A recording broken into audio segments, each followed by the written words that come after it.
These journals contain stunning images of the construction of the Titanic and its near-identical twin, the Olympic. I found these journals at the University of Illinois Library.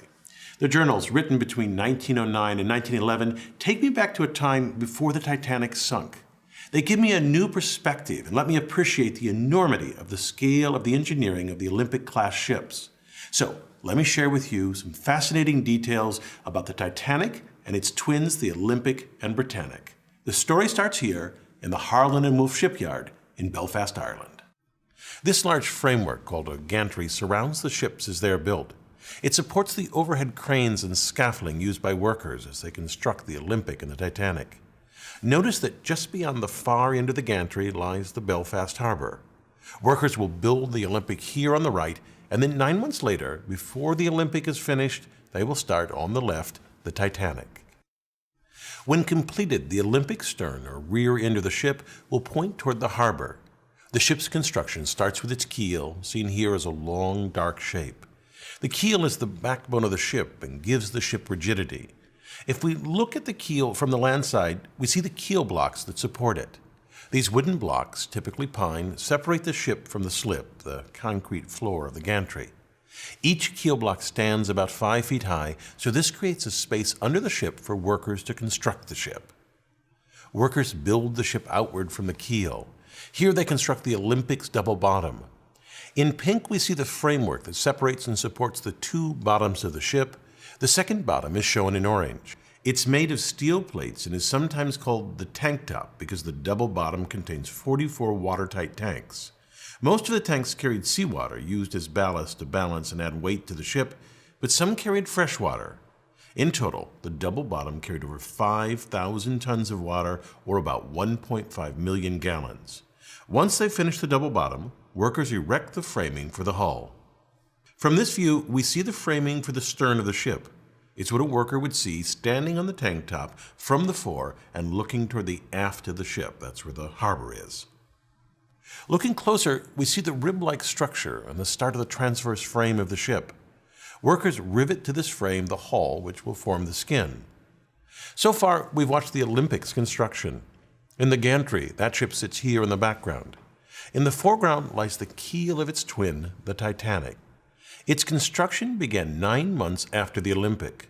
We see here, attached to the keel, the framework of the Titanic's double bottom. Notice this large, claw-like mechanism lying on the ground, and these three hung from the cranes. These are hydraulic riveters, which workers used to install most of the 3 million rivets on the Titanic. Here we see the almost complete hulls of both the Olympic and Titanic. Work inside the Olympic progresses rapidly. The staterooms are being erected, and plumbing is being fitted throughout the ship. To prepare for the Olympic's launch, workers paint the ship a light gray so it will stand out in black and white photographs, although they repainted the ship black soon after its launch so that it matched previous White Star liners. To ease the slide into the water, the slip was greased with 23 tons of tallow, oil, and soap.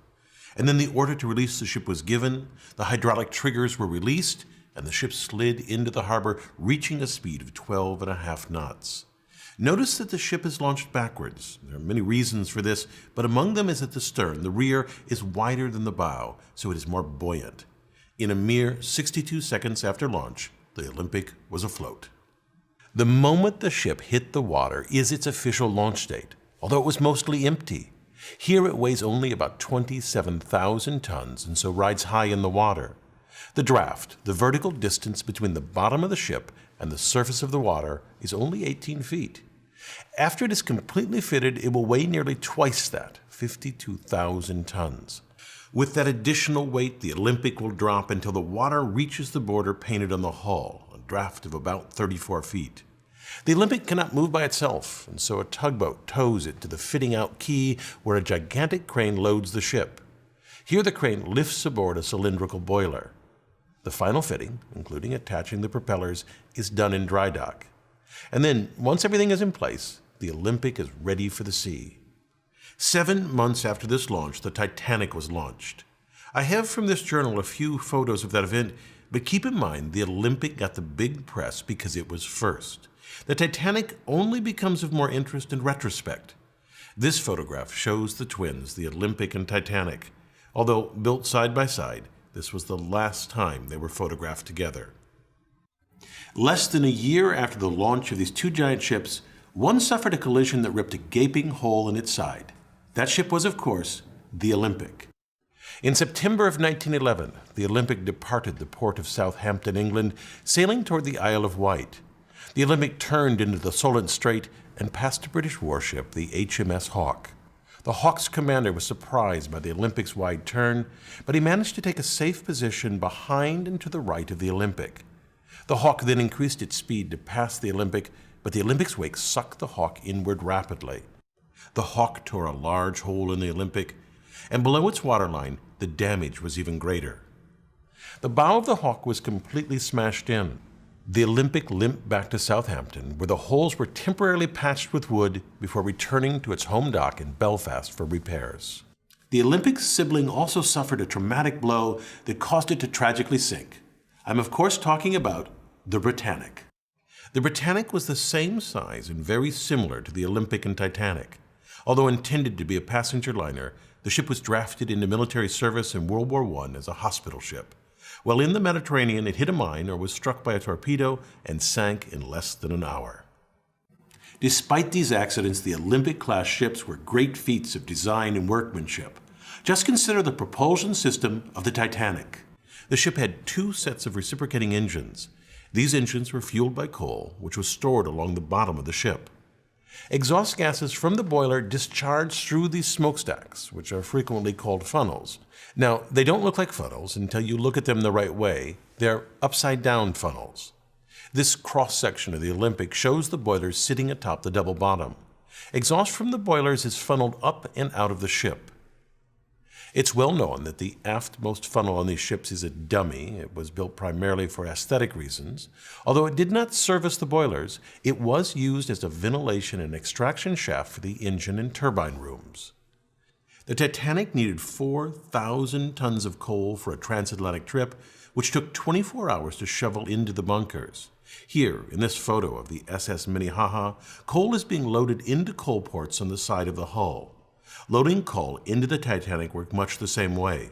This loading left streaks of coal dust on the hull, and so nearly all ocean liners at the time were painted black to help hide these traces of coal. After the advent of oil-fueled ships, lighter colors became more popular. As the Titanic crossed the Atlantic, 650 tons of coal per day was shoveled into cylindrical boilers where it was burned to produce steam. These boilers were nearly 16 feet in diameter. This picture shows a single boiler. Notice the two workers beside it. The steam was piped to these reciprocating engines. The engines, when viewed from the front of the ship, look like this.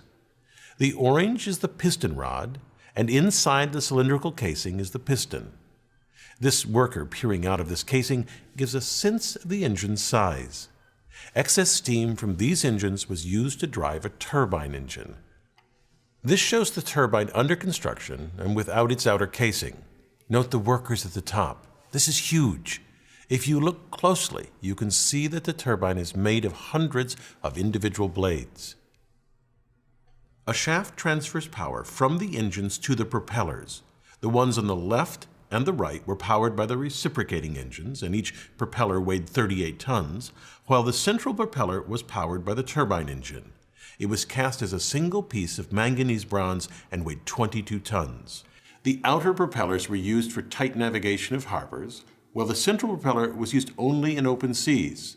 Also, unlike the others, the central propeller could not be driven in reverse, only forward. Even with this powerful propulsion system, the Olympic-class ships were not the fastest at the time, which was intentional. The White Star Line decided to focus on comfort and luxury over speed. It's clear that the lavishly decorated rooms on the Olympic and Titanic certainly made the passage more enjoyable, but there were some hidden design choices that made these ships the pinnacle of comfort for all classes of service. The ships were steered using these helical gears. Each ship had two sets of both the spur gears and the beveled gears. These massive gears are nearly 6 feet across, made of solid steel, and each weigh thousands of pounds. Notice the herringbone pattern on the teeth. This pattern allowed a tight engagement of the teeth and resulted in reduced vibration transmitted to the rest of the ship. Altogether, the gearing on the Titanic weighed about 7.5 tons. This very large structural piece is called the boss arms. These arms held the shafts of the outer propellers in place, and because of their size and strength, they reinforce the hull, which reduces panting.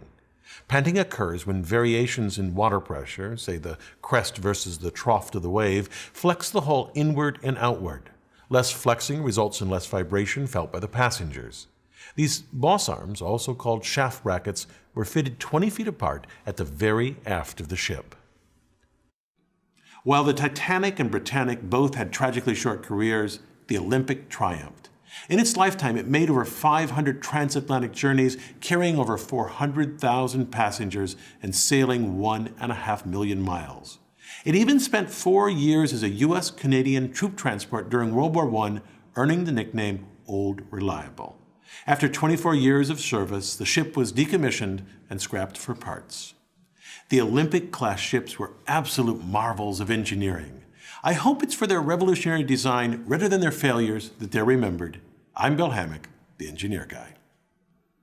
I thank my advanced viewers for their useful feedback on a draft of this video. If you'd like to be an advanced viewer, sign up at engineerguy.com/support. Thanks for watching.